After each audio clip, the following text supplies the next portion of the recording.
안녕하세요. 오늘은 토스에서 내부 시스템을 어떻게 설계하고 확장해 왔는지, 그리고 이 시스템이 단순한 도구를 넘어서 우리의 일하는 방식 자체를 어떻게 바꿔놨는지 기술적인 관점에서 차근차근 풀어보려고 합니다. 저는 토스에서 인터널 플랫폼 팀 리더, 서버 디벨로퍼로 일하고 있는 이재현입니다. 오늘 발표 첫 부분은 제가 설명을 드리고 뒤이어 주영환님께서 이어가실 예정이에요. 먼저 저희 팀과 이 인터널 서비스가 탄생하게 된 맥락을 좀 설명드리고자 하는데요. 우리가 빠른 속도라고 얘기하면은 아마 이런 커뮤니케이션을 상상하실 것 같아요. 이야기하고 작업에 들어가고 출시하고 배포하는 이런 엄청 빠른 루프를 생각하실 것 같아요. 기획하고 개발하고 배포하는 아주 간단한 흐름이겠죠. 근데 실제로 토스 안에서는 우리가 얘기하는 이 빠른 속도 안에 구성되어 있는 요소들이 정말 많습니다. 실제 상황은 이렇게 단순하지 않더라고요. 제품 기획을 하면은 이어서 사전 검토를 받기도 하고요.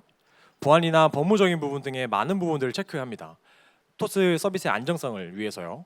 그렇게 문제가 없는지 확인한 다음에 개발이 들어가고, 개발을 다 하고 난 다음에 만들어진 서비스를 기반으로 사후 검토를 받고 문제점이 있다면 수정한 후에 제품을 출시하게 돼요. 이 과정에서 꽤 긴 시간이 걸릴 때가 있습니다. 또 토스에는 정말 많은 계열사들이 있는데요. 법인 특성상 계열사들이 서로 다른 업무 방식을 가지기도 합니다. 그러다 보니 검토 과정이 모두 동일하지 않기도 해요. 사전 검토를 받거나 사후 검토를 받을 때 언제나 알아서 잘 찾아가야만 하는 문제가 발생하기도 합니다. 필요한 담당자를 찾아가서 구조 요청을 드리거나 답변을 받아오기도 하고요. 이분이 제 요청을 가지고 다른 분들에게 가서 답변을 받아오게 되기도 해요. 이렇게 필요한 사람을 찾아가면서 요청하는 방식으로 우리가 필요한 것들을 채우고 그 다음에서야 배포해야겠다라는 결정을 할 수 있게 되는 거죠. 비슷한 상황이 반복되니 이런 고민을 하게 되더라고요. 요청량이 너무 많이 늘지는 않을까? 그렇게 되다 보면은 이 팀이 문제를 해결하는데 진짜 집중할 수 있을까? 이런 구조는 아마 토스가 빠르게 성장하는 이 속도를 따라갈 수가 없겠는데?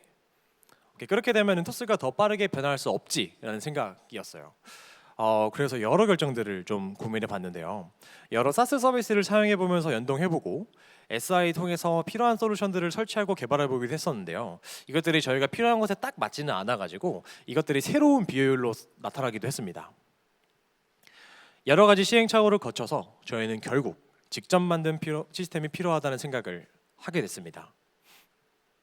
토스 인터널이라고 부르는 서비스는 이렇게 시작됐습니다. 여러 문제를 직접 해결했고 그중 하나를 좀 가져와 봤는데요. 아까 보셨던 화면이죠. 누군가를 찾아가고 그분이 또 다른 사람을 찾아가고 하는 이런 상황. 저희는 이런 상황을 이렇게 바꿔보려고 시도했습니다. 서비스를 개발하고 출시해야 될 때 요청자분들은 인터넷 시스템에 단 하나만 등록하도록 해요. 그러면 이 요청들이 필요한 검토들로 분할되고요. 즉시 알림을 줘서 담당자가 바로 확인할 수 있도록 하기도 하고, 인터널에 들어와서 내가 해야 될 업무들이 어떤 것이 있는지 확인하고 그냥 처리하다 보면은 일들이 다 끝나는 방식이 되어 있기도 합니다. 필요한 모든 것들이 다 알아서 끝나 있는 거죠. 그러면 저희는 필요한 개발과 배포에 그때부터 집중할 수 있게 됩니다. 처음에는 요청과 확인 같은 서비스부터 시작했어요. 보안 검토 요청이나 권한 요청, 계약 관리 같은 독립적인 기능으로 개발을 시작했고요. 그렇게 하나하나 영역을 확장해가며 자동화를 시작했습니다. 현재는 이런 단순한 자동화를 넘어 하나의 서비스를 제공하는 것으로 끝나지 않고 사용자가 직접 필요한 서비스를 구성할 수 있는 어드민을 만들어준 어드민 시스템, 노코드로 제품을 만들어낼 수 있는 시스템과 같은 솔루션들까지 만들고 있어요. 이렇게 토스에서는 일하는 프로세스 하나하나를 분석하고 팀이 더 몰입할 수 있도록 우리에게 필요한 도구는 직접 만들어야 한다는 확신을 가지고 만들고 있습니다. 그런데 시간이 지나고 이 토스라는 조직이 더 빠르게 성장하기 시작하더라고요. 증권 사업을 시작하고 은행 사업을 준비하기도 시작합니다. 이때는 솔직히 어떤 영향을 하고 있을지 고민하지 못했던 것 같기는 해요. 그래서 한번 여쭤봤어요. 뭘 하면 되는지. 계열사는 서로 다른 법인이기 때문에 데이터랑 시스템 구성도 완전히 분리돼야 된다. 그래서 인터널이 모두 분리돼야 된다라고 하시더라고요. 토스 증권과 뱅크를 준비하던 시기에는 이미 만들어진 인터널 시스템을 그대로 사용하겠지라는 상상을 했던 것 같습니다. 그런데 필요한 조건을 만족하기 위해서는 계열사별로 구성된 인터널을 따로 구축해야 되는 것이 필요했어요. 계열사가 3개니까 배포를 3번 하면 되겠지? 세 개 정도면 뭐 할 수 있을 것 같다라는 생각을 처음에는 저희는 했는데요. 현실은 전혀 그렇지 않았습니다. 진짜 배포만 3번이었으면 아마 괜찮았을 것 같아요. 서비스 외에도 여러 인프라 컴포넌트들이 완벽하게 따로 구성되어야 됐거든요. 예를 들어보자면 토스증권 인터널을 위해서는 증권의 똑같은 구성 전체를 그대로 만들어야 되는 거죠. 서로가 간섭할 수 없도록요. 이 컴포넌트 중에서 몇 가지만 조금 추려서 소개를 드려보고 싶은데, 뭐 예를 들자면 데이터베이스나 레디스, 뭐 ELK나 카프카 같은 것도 준비를 해야 되고요. 이것들을 쓰는 뭐 어플리케이션 배포를 위한 CI/CD도 준비해야 했어요. 그러다 보니까 와, 여기서 3번 배포로는 절대 끝나지가 않더라고요. 그래서 저희는 고민했고요. 서비스를 구성하는 코드 외에도 이런 인프라 컴포넌트들까지 잘 정의해서 그대로 배포할 수 있도록, 그러니까 말 그대로 찍어내기로 결정했던 것 같습니다. 인프라를 찍어내기 위해서는 무엇이 필요할까요? 먼저 정리가 필요했어요. 필요로 하는 인프라 컴포넌트가 무엇인지, 그리고 이것들이 정확히 어떻게 구성이 되어 있는지, 뭐 게이트웨이나 통신 설정들은 어떻게 설정되어 있는지, 그리고 이 요소들을 선언형으로 작성할 필요가 있었어요. 상세히 기술되면서 잘 유지가 되고, 선언형으로 정의된 리소스들은 기술 통해서 모든 변화를 관리하기 쉬웠어요. 특히나 누가 어떤 변화를 만들었는지를 추적하는 것이 인프라를 지속적으로 관리하기 위해서는 분명 필요할 것이라고 생각했습니다. 선언형으로 작성된 리소스가 실제 인프라 컴포넌트와 소프트웨어로 배포되기 위해서 여러 가지 도구들을 사용했는데요. 이 중 대표적인 2가지 도구로 사용되는 테라폼과 이 아르고 CD를 사용해 어떻게 해결되는지 보여드릴게요. 테라폼은 인프라 컴포넌트들을 정의하는 데 사용을 했는데요. 뭐 일반적으로 AWS나 구글 클라우드 플랫폼과 같은 클라우드 인프라를 관리하는 데 자주 사용되는 도구이죠. 예를 들면 레디스나 DB 혹은 뭐 쿠버네티스 클러스터를 만드는 데 사용할 수도 있는 것이고요. 모든 리소스를 다 테라폼으로 관리하고 있지만 오늘 예시로는 레디스를 가져왔습니다. 계열사마다 필요한 인프라 컴포넌트는 보통 크게 다르지 않아요. 그러다 보니까 서로 달라야 하는 이름이나 네트워크 설정들을 왼쪽 코드처럼 변수로 모아두고요. 오른쪽에 정의된 모듈이 이 변수를 가져다가 동일해도 괜찮은 설정들과 조합해서 사용할 수 있도록 했어요. AWS 인프라 모듈을 한 번 더 랩핑한 새로운 모듈로 구성하기도 했고요. 그럼 이제 계열사 하나를 대응해야 될 때 필요한 설정들만 하나씩 변수 입력하듯이 입력하면 완성되는 거죠. 계열사 3개를 대응한다면 이 간단한 파일을 딱 3개만 만들면 되는 겁니다. 완성한 파일은 문제가 없는지 동료분들의 리뷰를 받고 테라폼을 통해서 실제 인프라에 적용되기도 하고요. 저희는 쿠버네티스를 사용해서 대부분의 서비스를 구성하고 쿠버네티스의 리소스를 정의해서 필요한 서비스를 배포하게 되는데요. 일반적으로 테라폼을 사용해서 쿠버네티스의 리소스를 관리하는 데는 최적화되어 있지가 않아가지고 어려움이 좀 있기도 했는데요. 아르고 CD는 이러한 쿠버네티스 리소스를 관리해주는 도구로 사용했습니다. 아까와 다르게 이번에 게이트웨이 설정을 조금 예시로 가져와 봤는데요. 아까랑 비슷하죠? 동일한 게이트웨이가 배포된다면 보통 코드와 로직이 동일하고 뭐 보통 접근할 수 있는 주소가 달라지기 마련인데요. 이렇게 이 주소를 왼쪽 코드처럼 도메인만, 주소만 정의하고 오른쪽 코드와 같은 템플릿을 통해서 조합할 수 있도록 구성했어요. 템플릿에 계열사별 데이터를 넣게 되면 뭐 이렇게 완성된 리소스 파일이 만들어집니다. 어떤 서비스 이름을 가지고 있고 어떤 호스트로 들어갈 건지를 포함한 리소스로 완성이 되게 돼요. 아르고 CD는 이렇게 만들어진 설정들을 읽어서 동기화 상태를 관리하고요. 어떤 변화가 쿠버네티스에 일어나야 되는지를 판단하는 역할을 하게 됩니다. 새로운 리소스라면 어떤 리소스들이 만들어질지 확인까지 할 수 있도록 해주고요. 이렇게 테라폼을 통해서 인프라를 찍어내고 아르고 CD로 리소스를 정의하니까 정말 많은 비용이 줄어들었습니다. 라고 생각했는데요. 여전히 해결해야 되는 문제들이 많이 남아 있었어요. 상황 맥락과 이때의 고민을 좀 설명드려보고 싶은데요. 토스에는 정말 많은 시스템들이 있습니다. 그리고 토스 팀원들은 이 많은 시스템을 정말 매일매일 사용하세요. 이 많은 서비스들의 서비스 주소를 저장하고 기억해야 하기도 하고요. 그러다가 이거를 하나만 기억하게 할 수는 없을까? 라는 생각을 해봤던 것 같습니다. 처음에 서비스가 몇 개 정도일 때는 괜찮았어요. 그런데 시간이 지나면 지날수록 사용하는 서비스는 더 많아졌고요. 인터넷을 제공하는 서비스도 너무나도 많아지기 시작했어요. 저희가 많은 문제를 해결해 줄수록 학습 비용과 유지 비용이 증가하는 이런 딜레마가 생긴 것인데요. 그래서 이렇게 해결해 봤습니다. 이런 웹페이지가 하나 있다고 생각해 주세요. 왼쪽에 있는 영역은 인터널을 통해서 받아오도록 구성하는 것이고요. 오른쪽에 있는 영역은 토스의 다른 서비스에서 받아오도록 하는 거예요. 구분 편의상 왼쪽은 인터널, 오른쪽은 토스라고 표현을 해보겠습니다. 마이크로 서비스끼리 통신하듯 두 서비스가 통신하는 것도 가능하겠지만 아까 설명드렸던 것처럼 이 두 서비스가 서로 완벽하게 독립적이어야 되는 것, 완벽하게 분리돼야 된다는 것 때문에 이런 상황에서도 하나의 서비스를 사용하도록 구성하는 시도들이 좀 필요했어요. 이런 그림이 일에게 도움이 될 것 같아서 한번 가져와 봤는데요. PC 환경이라면 브라우저를 통해서 하나의 웹페이지에 들어가게 되지만 내부적으로 데이터를 가져오는 출처를 서로 다르게 만들어서 인사정보를 관리하는 인터널과 토스 서비스를 향하는 트래픽을 분리하도록 만들어서 서비스끼리 서로를 전혀 모르도록 만들고 그럼에도 불구하고 사용자가 느끼기에는 하나의 서비스가 될 수 있도록 구성했어요. 저희는 계열사와 서비스가 계속 늘어나도 발생하는 비용을 최소화하고 변화에 유연하게 대응할 수 있도록 시스템을 구성하고 있습니다. 이러한 전략을 통해 저희 누릴 수 있는 자유도를 누리며 빠른 배포를 해낼 수 있도록 만들고요. 중요 서비스가 지켜야 할 보안 수준도 높일 수 있게 됐어요. 덕분에 팀원들이 필요로 하는 서비스를 계열사가 원하는 상황에 맞게 빠르게 제공할 수 있게 됐습니다. 이것 외에도 정말 많이 이후에도 서비스를 더 빠르게 배포하기 위해서 여러 가지 시도와 개선을 이어갔는데요. 이 뒷부분은 주영환 님이 이어서 설명해 주시겠습니다.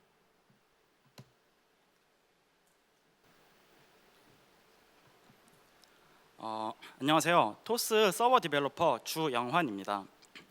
앞에 발표에서는 저희가 어떻게 토스에 확장 가능한 인터널 서비스를 제공했는지에 대해 설명드렸어요. 그런데 인터널 서비스를 개발하는 개발자 입장에서는 토스 커뮤니티가 성장함에 따라 각 계열사에 대응되는 여러 개의 클러스터와 그 안에 여러 서비스를 운영하면서 겪는 불편함이 여전히 많았어요. 저는 기술적 관점에서 저희가 어떤 문제를 겪었고 그것을 어떻게 해결해 나가는지 이야기하려고 합니다. 지금 설명드리고 있는 인터널은 실제로는 하나의 애플리케이션이 아니라 수많은 애플리케이션들의 집합입니다. 인터널 초기에는 모노리식 구조로 모든 서비스가 하나의 애플리케이션 안에 포함되어 있었는데요. 인터널이 담당하는 영역이 늘어남에 따라 더 효율적으로 개발할 수 있도록 MSA 구조를 채택했어요. 저희는 이 과정에서 겪은 어려움들을 직접 만든 도구를 통해 해결하고 있고요. 이 도구를 몇 가지 소개해드리려고 합니다.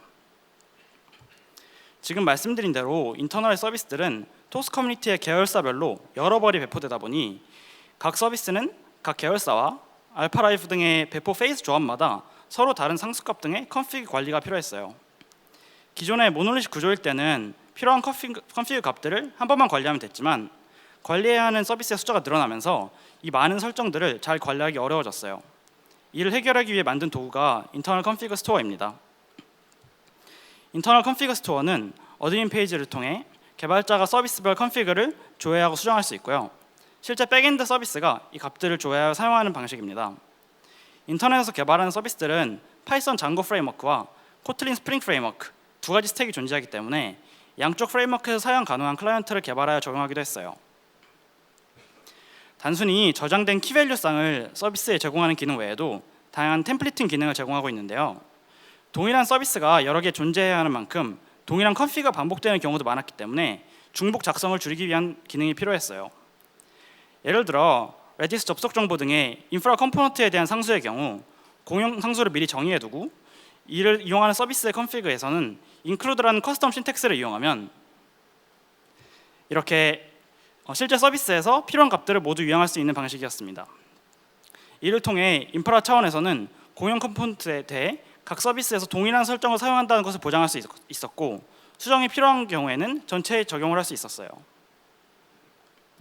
커스텀 신텍스는 템플릿팅만을 위한 기능 외에도 활용되고 있습니다. 서비스의 컨피그에는 데이터베이스의 비밀번호나 다른 서버와 통신하기 위한 API 키값 등의 크레덴셜 정보도 존재하게 돼요.